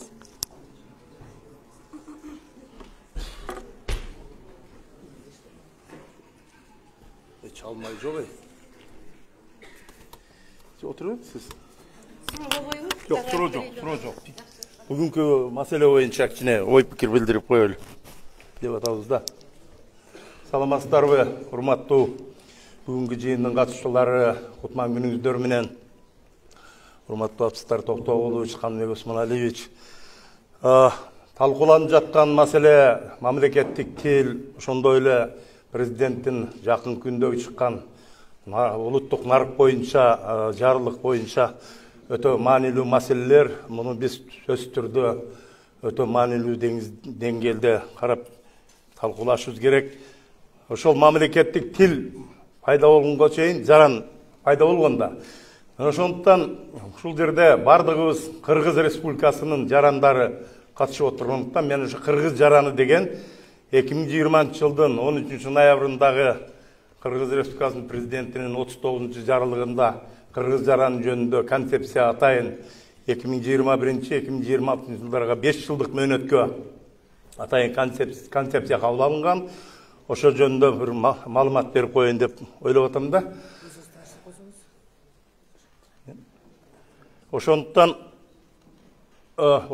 Кыргыз жараны деген түшүнүк мына өзүңүздөргө белгилүү болгондой ошол 20-жылдын жарлыгы менен атайын концепция бекилип чыгып, бирок 1 жыл бою ошо атайын эксперттик топтор иликтеп көрүп, ошол 2021 жылдын 24 мартында Кыргыз Республикасынын министрлер кабинетинин 341 токтому менен иш-чара кабыл алынып, ошол эле учурда облустарда жана райондордо, айыл өкмөттөрдө бул концепциянын аткарылышы боюнча кенен программа иш-чара кабыл алынганда.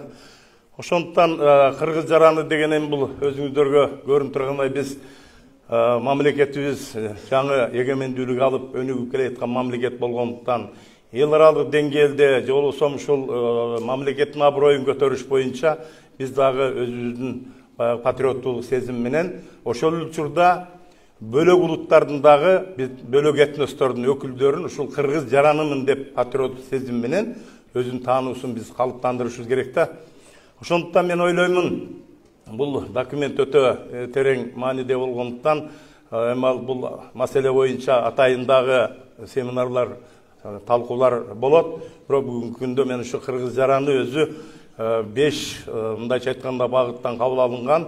Биринчи багыты бул Кыргыз жараны деп жарандардын этностук таандыгына карабастан өзүн өзү Кыргыз жараны деп таануу, аны калыптандыруу. Экинчи маселеси улут аралык ынтымактык биримдикти чыңдап, көп түрдүүлүккө аракеттенүү.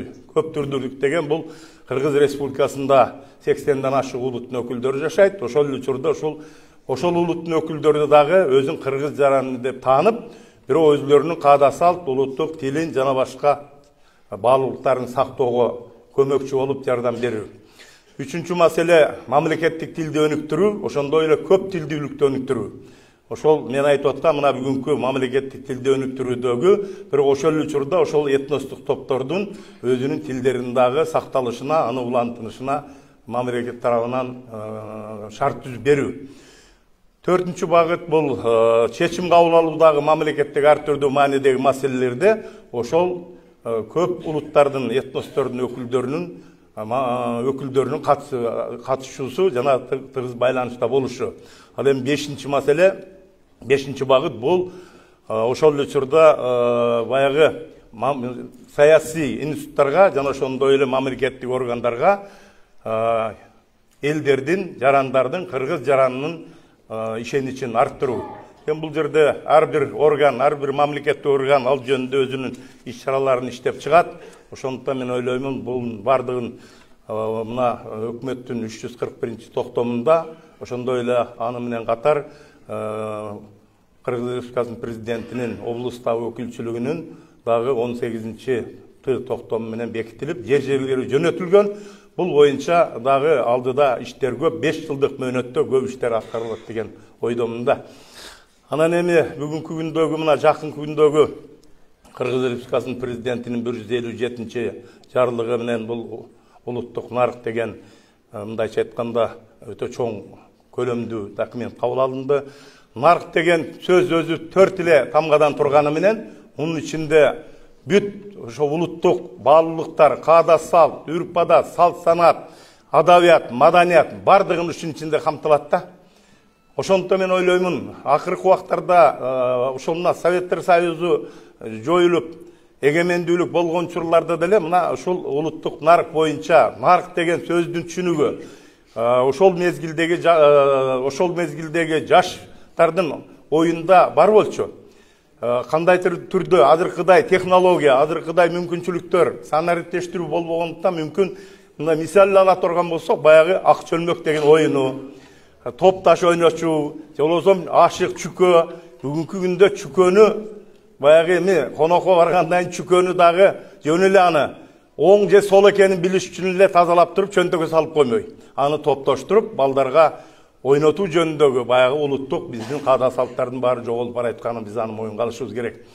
Ошондуктан мен ойлоймун, биз келечектеги муундарга сөзсүз түрдө бул улуттук нарык анын мааниси маңызын, салт санааларыбызды кийинки муундарга сөзсүз түрдө өткөрүп беришибиз керек. Мен илгерки биздин ата бабаларыбыздын бир терминдерин окуп берип коеюн. Нарык деген түшүнүктүн ичинде бардык баалуулуктарды, үрп адат, каада салт, маданият жана башка ата бабаларыбыздан берип келаткан санжырабыз, элибизге таандык жашоо эрежелери камтылган. Эл нарыктуу адамдарга карап түздөлгөн, нарыктуу адам акыйкат калыс сүйлөгөн, андыктан анын айтканы мыйзам ченемдүү, мыйзам сыяктуу кабыл алынганда. Илгери ата бабаларыбыз 7 деген сан бизде ыйык сан, аны сиздер жакшы билесиздер. Манастын 7 осуяты, 7 өлчөп бир кез, 7-нин бири кызыр деген мындай улуттук терминдер болгон. Ушул боюнча ошол ата бабаларыбыз 7 баалуулукту өтө негиз кылып карманган экен да. Бул ыймандуулук, адептүүлүк, мекенчилдик, кайрымдуулук, сабырдуулук, чынчылдык жана адилеттик. Ушунун тегерегинде бардык ата бабаларыбыздан келаткан баалуулуктардын баары ушунун тегерегинде турат да. Ошондуктан мен айтайын дегеним, урматтуу Бишкектен келген коноктор, бүгүнкү талкуу өтө маанилүү жана керектүү. Мындай талкуулар дагы көп болот деген ойдомун. Ошондуктан бардыгыңыздарга ден соолук, ишиңиздерге ийгилик каалайм. Ал эми ушул жерде биз мамлекеттик органдын өкүлдөрү, ошондой эле коомчулуктун өкүлдөрү, мына улуу муунга таандык эжелер отурушат, коомдук уюмдардын өкүлдөрү турушат. Ушул улуттук нарык деген жарлыктын аткарылышына биз баарыбыз салым кошуп көмөкчү болобуз деген ишенич менен чоң рахмат айтам баарыңыздарга.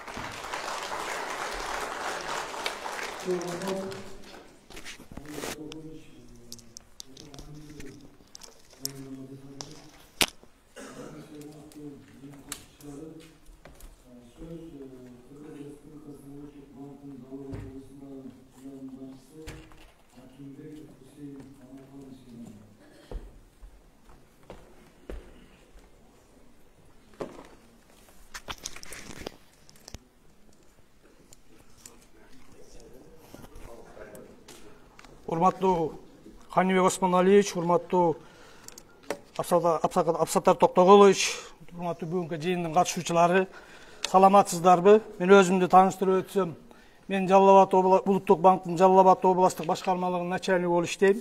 Менин фамилиям Акимбеков Хусейн Маматканович. Бүгүнкү жыйынга карата бир аз баяндамам бар эле. Уруксат болсо ошону сиздерге сунуштап коюуга уруксат этиңиздер. Мамлекетибиздин улуттук дөөлөтү болгон мамлекеттик тилге арналган чогулушка катышып, баяндама жасап жатканыма кубанычтамын жана сыймыктанамын. Улуттук деңгээлде мамлекет жүгүн аркалаган ишиңиздерди ар дайым ийгиликтер коштосун.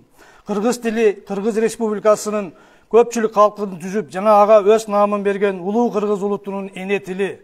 Кыргыз тили эзелтен бери кыргыз элинин дүйнө таануу, тиричилик, рухий жаратман тажрыйбасын камтыган баа жеткис улуу мурас. Кыргыз тили кылымдар бою ооз-эки гана сүйлөнүп, жетиштүү өлчөмдөгү сөз калыптоо, сезим туюнтуу, элес жана түшүнүк билдирүү каражаттарын, ийкемдүү грамматика жол жоболорун жарата алган. Ал кыргыз калктын көп жактуу коомдук муктаждыктарын канааттандырып, кыргыз урууларынын биригишүү, пикирлешүү, чыгармачыл күч кубатын чагылдыруу мүдөлөрүн тейлеп келген. Эстетикалык максаттар үчүн пайдаланып, дүйнөлүк эпостордун алпы, манас башында турган залкар дастандардын лирикалык ырларын, оригиналдуу жөө-жомоктордун, тарыхый уламыштардын, акылман макал лакаптардын жаралышын шаттаган. Кыргыз тили жазма түрүндө 19-кылымдан бери карай колдонула баштаса да, кадыр эсе жазма тил катары өнүгүү жолунда Совет доорунда гана колдонула баштаган. Ошол доор ичинде улуттук тилдин графикалык системасы, лексикалык, грамматикалык, орфографиялык жана башка норма жөнгө салынган. Кыргыз Республикасынын мамлекеттик тил жөнүндө мыйзамы 1989 жылы 23 сентябрында кабыл алынып, Кыргыз СССРнин министрлер совети атайын токтом чыгарып, токтомго тиркеме катары кыргыз тилинин ар тараптуу иштелип чыгышы үчүн жасала турган конкреттүү иш аракеттердин тизмеси берилген. 1992 жылы Кыргыз өкмөтү мамлекеттик жана коомдук түзүмдөрдө расмий иштиктүү документтерди кыргызча жазууга өткөрүүнү өлгөлөрү менен мөөнөттөрүн белгилеген атайын токтом чыгарган. Кыргыз жазма тили соңку мезгилде көпчүлүккө илим, билим жана маданият байлыктарын жеткирүү, максаттуу жана ар тараптуу иштелип чыгышы жагынан бир кыйла өсүп келе жатат. Бардыгыбыз билгендей, мамлекеттик тил бул мамлекетте иш кагаздарын жана сот иштерин, банк иштерин алып барууда, жалпы билим берүүчү орто мектептерде, атайын орто жана жогорку окуу жайларында окутууну жүргүзүүдө биздин өлкөдө милдеттүү түрдө колдонулчу тил болуп эсептелет. Ушулардын катарында Улуттук банктын Жалал Абад областык башкармалыгында, финанс уюмдарында, коммерциялык банктарда мамлекеттик тилди өнүктүрүү жана тил саясатынын өркүндөтүү боюнча жасалып жаткан жумуштарга бир аз токтоло кетейин. Кыргыз Республикасынын мамлекеттик тилди өнүктүрүү жана тил саясатын өркүндөтүү боюнча 2021-25 жылдарга каралган улуттук программанын талаптарын аткаруунун алкагында Улуттук банкта атайын буйрук кабыл алынып, Улуттук банкта Кыргыз Республикасынын өкмөтүнүн 2020 жылдын 1 октябрындагы номер 510 токтом менен бекитилген Кыргыз Республикасында 2021-25 жылдары мамлекеттик тилди өнүктүрүү жана тил саясатын өркүндөтүү программасынын талаптарын ишке ашыруу боюнча атайын иш-чаралар бекитилген. Кыргыз Республикасынын Улуттук банкында иш кагаздарын жүргүзүүнү уюштуруу жөнүндө нускоого ылайык Жалал Абад областык башкармалыкта бардык ченемдик укуктук актылар, анын ичинде арыздар, түшүнүк каттар, түшүндүрмө каттар, буйруктар, жоболор жана жол жоболор эрежелери эки тилде таризделет. Жыйындар мамлекеттик тилде жүргүзүлөт. Жыйындын чечимдери экономикалык тилде протоколдоштурулат. Документтер жана коомго жарыялануучу бардык маалыматтар эки тилде жарыяланат. Иш бөлмөлөрүнүн жазуулары мамлекеттик тилде жасалган. Бардык кызматкерлердин өздүк компьютерлеринде кыргызча ө, тамгалары коюлган. Башкармалыктын иш кагаздарын жүргүзүү боюнча кызматкер иш кагаздарын мамлекеттик тилде жүргүзүүнүн негиздери аттуу методикалык семинар тренингге катышып, тастыктамага ээ болгон. Ошондой эле Улуттук банктын расмий интернет сайтына жайгаштырылуучу бардык материалдар белгиленген тартипте эки тилде берилип келет. Финансы жана банк системасынын ишине тиешелүү терминдерди жана Улуттук банктан лицензия алышкан жана иши ал тарабынан жөнгө салынып көзөмөлдөнгөн финанс кредит уюмдарынын иш багытында тиешелүү терминдерди шайкеш келтирүү жана стандартташтыруу боюнча иштер жүргүзүлүп турат. Кассалык иш кагаздары, төлөө тапшырмалары, кириш кассалык ордери, чыгыш кассалык ордери эки тилде белгиленет. Мамлекеттик жана расмий тилде таризделгени боюнча башкармалыктын көзөмөл бөлүмү тарабынан текшерүүлөр жүргүзүлүп турат. Башкармалыкта мамлекеттик тилди жайылтуу жана толук кандуу колдонуу иштери жүргүзүлүп, ушул багытта иштердин жүргүзүлүшү көзөмөлгө алынып, жөнгө салынып турат. Финанс кредит уюмдарында, коммерциялык банктарда кадрлар менен иштөөдө келишимдер кардардын каалоосуна жараша толтурулат. Келишим түзүүнүн формасы мамлекеттик тилде жана расмий тилдерде жазылып, кардарга жеткиликтүү жерге жайгаштырып илинген. Кардар менен ал түшүнгөн тилде сүйлөшүү жүргүзүлөт. Башкача айтканда, кыргыз тилдүү жарандар мамлекеттик тилде тейленишет. Жалпылап айтканда, финанс кредит уюмдарында иш кагаздарын мамлекеттик тилде жүргүзүү жана кардарларды мамлекеттик тилде тейлөө боюнча көптөгөн жумуштар аткарылып, акырындап жолго коюлуп келе жатат. Мындан ары дагы мамлекеттик тилди өнүктүрүү жана колдонуу Улуттук банктын Жалал Абад областык башкармалыгынын алдына коюлган артыкчылыктуу багыттарынын бири болуп кала бермекчи. Өзүмдүн баяндамамды аяктап жатып, 20-кылымдын көрүнүктүү акыны Расул Гамзатовдун "Эгер эртең тилиң өлөт десе, анда мен бүгүн өлүүгө даярмын" деген учкул сөзү менен аяктагым келет. Көңүл бурганыңыздан чоң рахмат.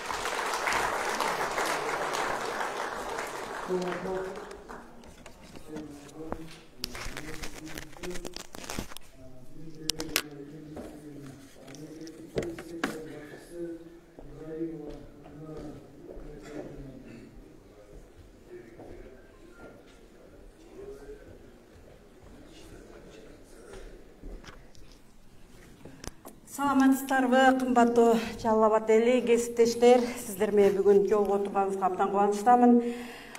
Мен сөзүмдү белгилүү драматург Токтоболот Абдымомуновдун күндөлүгүнөн алынган бир сөз менен баштагым келип атат. Каныбек Осмоналиевич, ал киши мындай деген: "Жаман жетекчи чаң баскан терезеден табиятка суктанып отура берет" деген. А жакшы жетекчи эл аралап, элдин көйгөйүн угуп, маселени жерине чечет деген. Бул эң жакшы. Ошондуктан учурда пайдаланып, Каныбек Осмоналиевич өзүнүн ишмердүүлүгүн, ишин мына ошол эл менен жолугушуудан баштап, элди менен жүзмө-жүз көрүшүп, элдин оозунан угуп чечүүгө аракет кылып жатканын абдан колдойбуз, ыраазычылык билдиребиз. Мен мүмкүн болушунча билим берүү тармагынын өкүл катары бир конкреттүү 4-5 эле маселенин тегерегинде эле кыска эле айтууну чечтим. Бул биринчиден мени көптөн бери жүрөгүмдө өйүп жүргөн маселени Каныбек Осмоналиевич сиз да бир сыйра тастыктап койдуңуз. Бул жанагы маселе. Орус тилинде келгенге орусча жооп бериш керек, кыргыз тилинде келгенге кыргызча жооп бериш керек деген документти мен 5 жыл иштеп атам, тапкан жокмун. Эч жерден тапкан жокмун. Жыйынтыгында мен ойлойм, бул жөн гана кыргыз тилинде жазгысы келбеген кызматкерлердин бир таап алган шылтоосу эле экендигин көзүм жетип атат да. Себеби муну көп мына 5 жылдан бери издеп атам, тапкан жокмун. Мына ошол стереотипти жоюш үчүн менин сунушум бар эле, Каныбек Осмоналиевич, ошол бир укук ченемдик акт болобу же бир буйрук болобу, ошону кабыл алып мамлекеттик органдарга ушуну түшүрсөк жакшы болот эле. Эмне үчүн кыргыз тилинде билбеген мамлекеттик кызматкер өйдө жактан ылдый жакка жөнөтүп ийсе, орусча билбеген, орусчадан кыйналган же болбосо кызматкер кыйналып аны орусчага которуп, орусчага жазып, өзүнүн улуттук тилин пайдалануу укугунан ажырап калыш керек. Ошондуктан ошол мамлекеттик органдарга ушундай бир кат түшүрсөк аябай жакшы болот эле. Бул жанагындай стереотипке бөгөт болот эле да. Андан кийин мен айтар дегеним, билим берүү тармагында дегеле бүгүнкү күндө бир чоң көйгөй маселе бар. Бул PISA деген бар, эл аралык окуучулардын билимин баалоо. Бул 6-класстардын билимин баалоо. Чындыгында биз 2 жолу Кыргызстанга катыштык, арт жагынан алып калдык орунду. Бул окурмандык сабаттуулук жагынан тилекке каршы биз жакшы жетишкендиктерге жетише албай атабыз. Бул бир гана кыргыз тил адабияты маселе эмес, бул эле бардык эле предметтер боюнча окуучуларыбыз окуган нерсесин кайра түшүндүрүп айтып бере албай аткандыгы бул өтө өкүнүчтүү. Бул маселе жолго коюлбаса өтө кыйын болушу мүмкүн. Ошондуктан ушул багытта биз азыр кайра PISAга катышабыз. 2 жылдан кийин, 3 жылдан кийин. Ошондуктан бул маселеге өтө көңүл бөлүшүбүз керек. Бул жерде райондук шаардык билим берүүнүн өкүлдөрү дагы отурасыздар. Андан кийинки маселе бүгүнкү күндө мына ушул маселеге бир жакшы жолго коюлуш үчүн көрүп атасыздар, билим берүү тармагында бир катар реформалар жүргүзүлүп атат. Анын ичинен предметтик стандарттарга өзгөрүү, мамлекеттик стандарт кабыл алынды. Предметтик стандарттар, анын негизинде программалар, анын негизинде заманбап окуу китептерин жазуу милдети алдыбызда туруп атат. Албетте бул жерде сиздерде катышуу мүмкүнчүлүгү мен атайын учурдан пайдаланып айткым келип атат. Ушуга бир аракет кылгандар. Биз бүгүн мүмкүн болсо жеке өзүбүздүн позициябыздан эмес, окуучулардын дагы көз карашынан дагы алышыбыз керек. Бүгүнкү жаш муундарга эмне керек? Мирбек мырза аябай жакшы маалыматтарды берип жүрөт акыркы мезгилдерде. Чындыгында биз бүгүнкү заманбап талаптарга да көңүл бөлүшүбүз керек. Балдарга эмне керек? эмнени талап кылып атат? Бүгүн чындыгында Владимир Ильич Ленин айткан революциялык кырдаал түзүлүп атат. Ал киши айткан го кайсыл убакта революциялык кырдаал түзүлөт десе, демек кол алдындагылар мурдагыдай баш ийбей, башчылар мурдагыдай башкара албай калды. Бул биздин азыр билим берүү тармагы жөнүндө айтып атам. Азыр окуучулардын көз карашы башка, талаптары башка. Мына ошол алтын аралыкты, орто аралыкты табуу негизги азыр милдет болуп турган учур. Мен ошону айткым келип атат. Анан учурдан пайдаланып, менин чыгышымдын дагы себеби, суранышым себеби да ушул болуп калды. Бул жерде райондук, шаардык, областтык администрациялардын өкүлдөрү отурасыздар.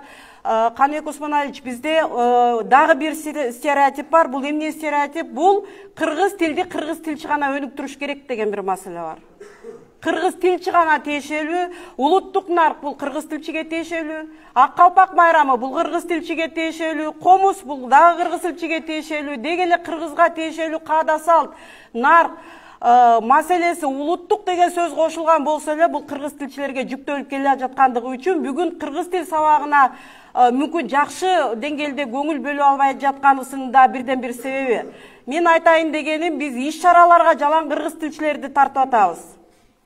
Кыргыз тилчилер кайда болсо, мына ошондуктан кече жакында билим берүү министрлигине кыргыз тилчилер кайрылышкан. Сентябрь биз менен башталып, окуу жылы биз менен аяктайт деп. Бул айныксыз чындык, чындыгында чындык. Мына ошону жоюш үчүн биз азыр атайын кызматтык нускамаларды иштеп чыгып атабыз. Чындыгында кызматтык нускамалар иштелип чыкпаган экен.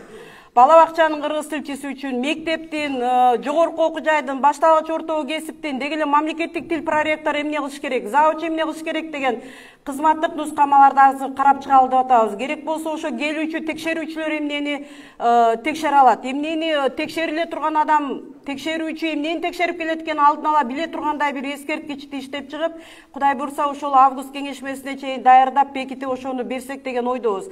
Себеби бул талаптарды иштеп чыкпасак, кыргыз тилчилерге көп күч түшүп атат. Мен айтайын дегеним, кыргыз тилчи жалгыз эч качан алтын баштуу болсо да өнүктүрө албайт.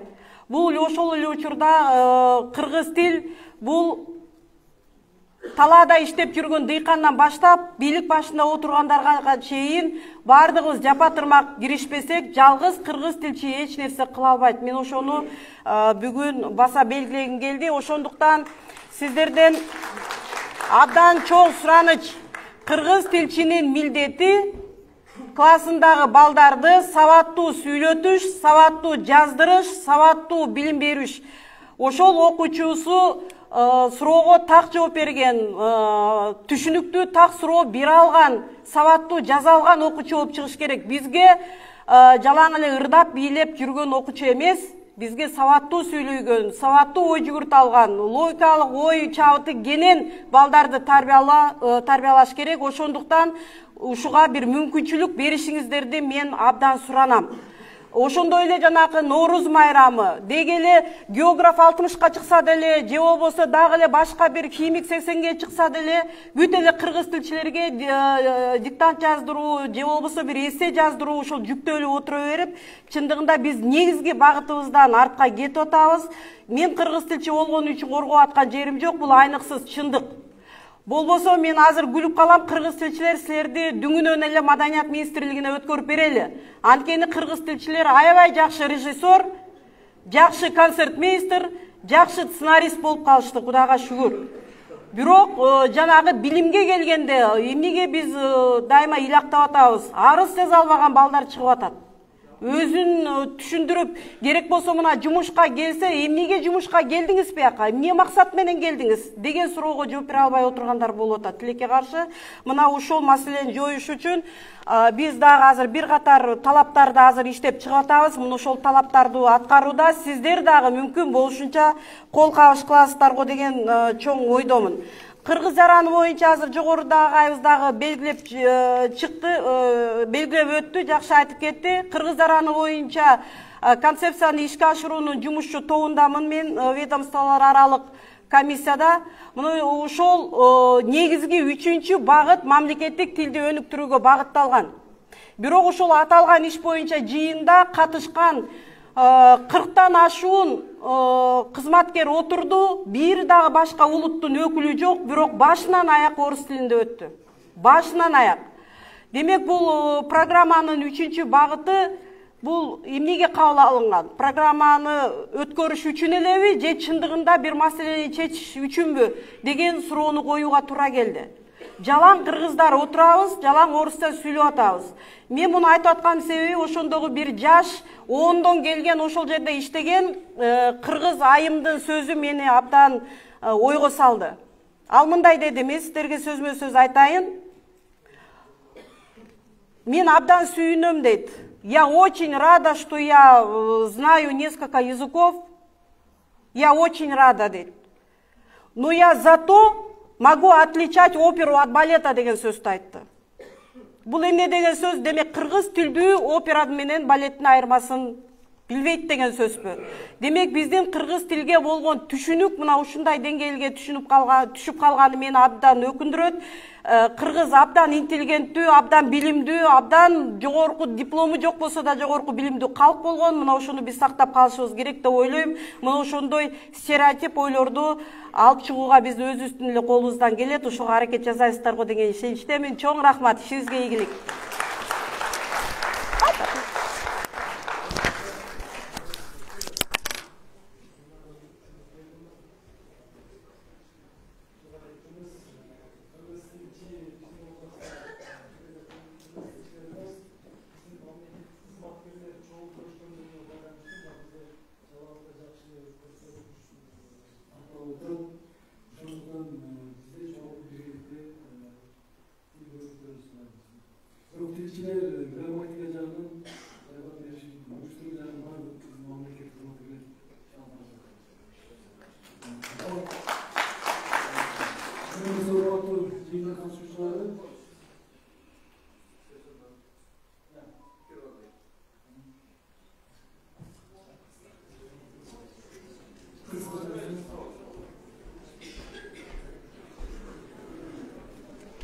Урматтуу жыйындын катышуучулары, урматтуу коноктор, Кадым Османович, мына биз мен аппаратта иштейм, Осмон Жолошбай. Бир ачуу чындыкты айттыңыз да. Ачыгын айтып коелу, бүгүнкү күндө министрлер кабинети, министрликтерден мамлекет тили көйгөн адам болбой калды. Баягы протоколдор, тапшырмалар министрликтерден расмий тилде келип калат да. Эгер ошол жактан мамлекет тилге күйүп, кичине кыргыз тилин жогору салсак, бул кичине жакшыраак болот деген сунушта. Ушуну айтып барсаңыз, ушул жакка көңүл бурсаңыз. Анан баягы жаман үйдү конок тойлойт дегендей, мыйзам мамлекет тил мыйзам калгандан бери эле биздин 30 жашта өтүп кетсе ham шыр басып кетип жатат да. Бул эмне үчүн деп атам? Мен башка тилди сыйлайбыз, бирок мамлекет тил бизге керек, эне тилибиз. Ошон үчүн качан эне тили күндөлүк турмушта, саясатта ишке ашпаса, анда ал аксап жүрө берет. Эч качан шыр кетпейт да. Анан мен ушул башка Прибалтикага барып барсаңар, мисалы, силер монголой трассасы болсоңар, азиат болсоңарбы, ага өзүнүн тилинде кайралбасаңар, сага жооп бербейт, сен адамды катары карабайт. Мен кыска кылайын, ушу Алкулдун ата журт деген ыры менен жыйылтагым келет, себеби ата журтка күйбөсөк, бул кыргыз тил күйбөсөк, эч качан тилибиз өнүкпөйт. Жылуу кийин, жолуң кыйын үшүрсүң, кышта каттуу борон улуп кар уруп, суугуңду өз мойнума алайын, жол карайын, токтой турчу ата журт.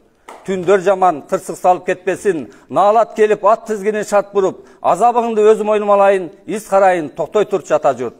Жазда башка, жел тийбесин абайла, көпкө турбас моңул турган сур булут, бүт атыңды өз мойнума алайын, сен ооруба, мен ооруйн ата журт. Урматтуу коллегалар, тилибизге күйөлү.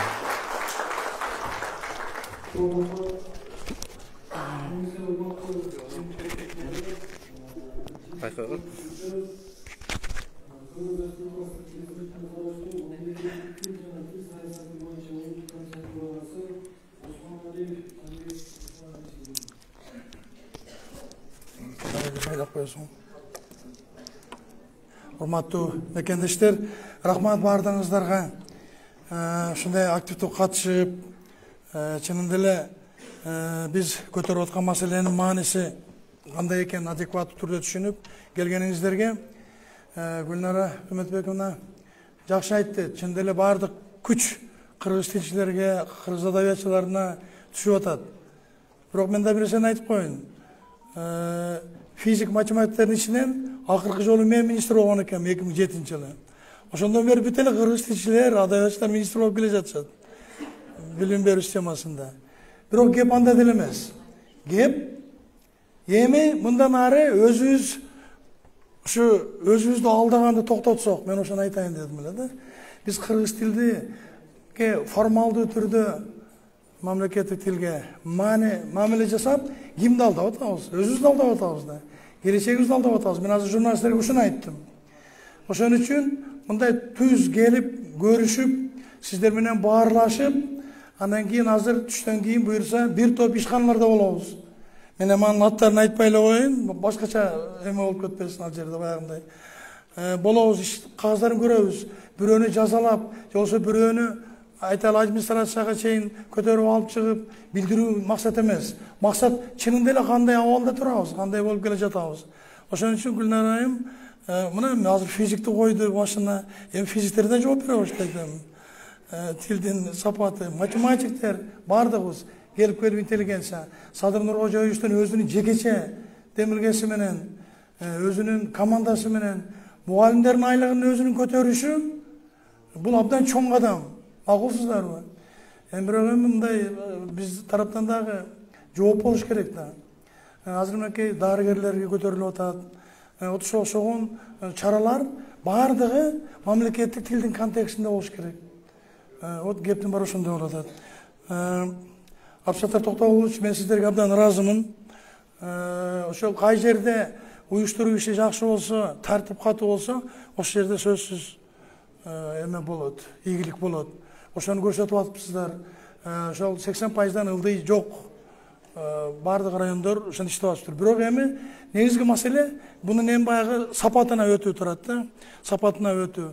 Вот мынакей мен Улутсов программасынан абдан чоң үмүт кылып атам. Абдан чоң үмүт кылып атам. Мен буларды күлгүзүп айтам.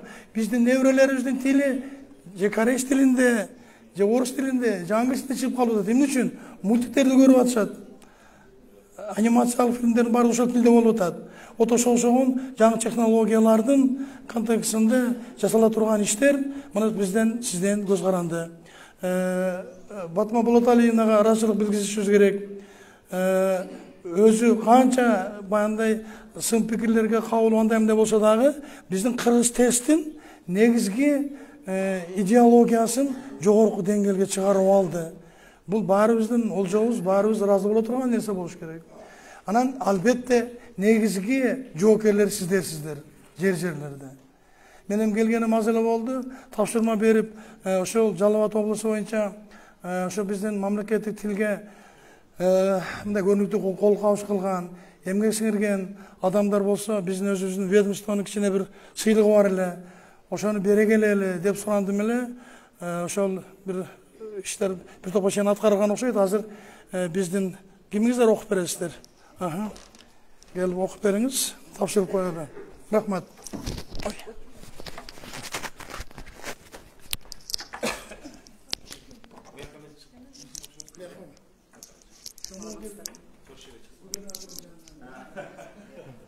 Республикасынын президентине караштуу мамлекеттик тил жана тил саясаты боюнча улуттук комиссиянын 2022 жылдын 17 июндагы 29 сүйлөө жөнүндөгү буйругу. Кыргыз Республикасынын президентинин 2021 жылдын 28 июлундагы 319 жарлыгы менен бекитилген Кыргыз Республикасынын президентине караштуу мамлекеттик тил жана тил саясаты боюнча улуттук комиссия жөнүндө жобого ылайык жана келген сунуштардын негизинде буйрук кылам. Мамлекеттик тилди өнүктүрүүгө жана тил саясатын өркүндөтүүгө кошкон зор салым үчүн Кыргыз Республикасынын президентине караштуу мамлекеттик тил жана тил саясаты боюнча улуттук комиссиянын сыйлыктары менен сыйланышсын. Ардак грамота менен Акматов Илимбек, Жалал Абад облусунун Базар Коргон райондук мамлекеттик администрациясынын документациялык камсыздоо боюнча башкы адиси. Жунусалиева Баяна, Жалал Абад облусунун Сузак райондук мамлекеттик администрациясынын уюштуруу иштери жана иш кагаздары менен камсыздоо бөлүмүнүн башчысы.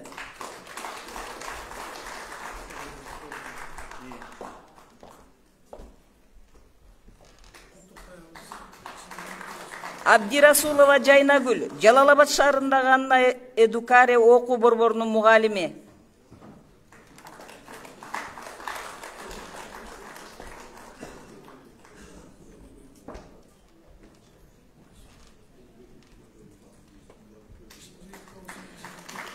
Фурманбекова Жанаргүл, Жалал Абад облусунун Нокен райондук мамлекеттик администрациясынын мамлекеттик тил боюнча жетектөөчү адиси.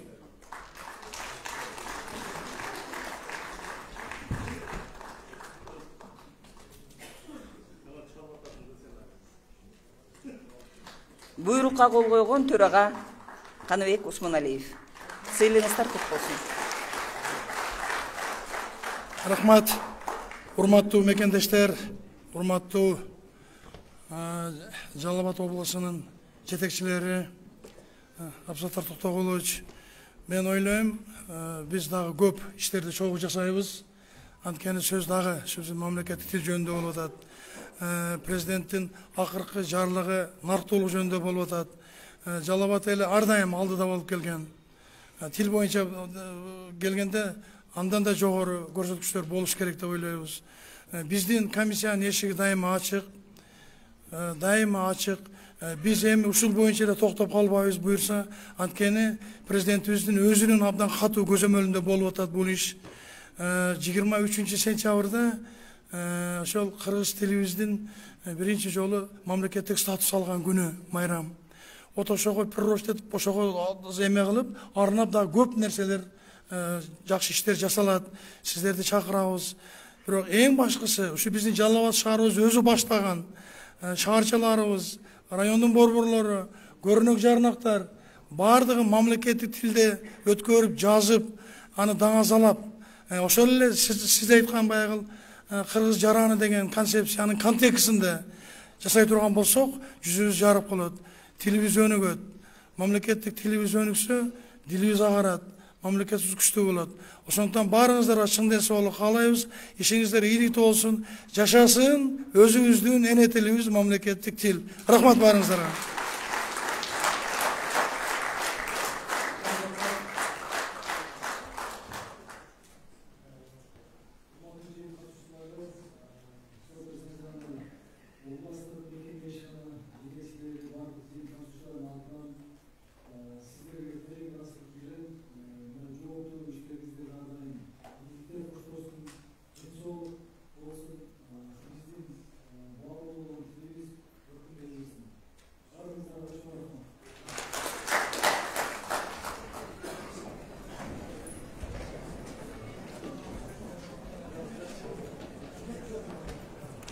Şunu alып berip koyun, жазып жүрүп кетет. Рахмат.